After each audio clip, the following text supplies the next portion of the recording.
Shogirdimiz qo'l harakatiga ahamiyat berildi. Ashi cho'kki. Mana zo'r ketadi.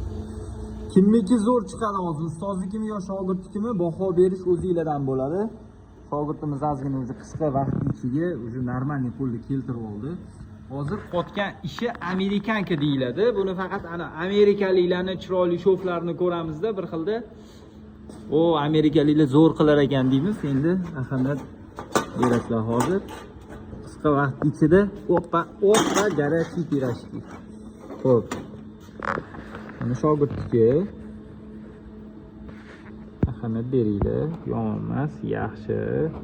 Xudo xolisi bundan zo'r bo'ladi inshaalloh.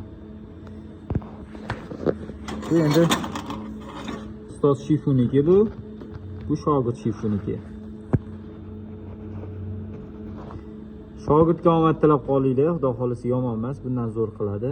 Hali xudo xolisi mana shunaqa urovinglarga ham yetib keladi shogirdimiz ham. Bu meniki, bu shogirdimniki. Shogirdimning boshlanishi yomon emas. Qo'l harakatini katta qilasiz. O'shaning uchun qo'pol chiqyapti gullaringiz. Katta qadam tashlaysiz. Mayda tashlash kerak-da. Ohista harakat qilsangiz, mana shunaqa chiqaveradi sekin-sekin. Gap yo'q, молодец.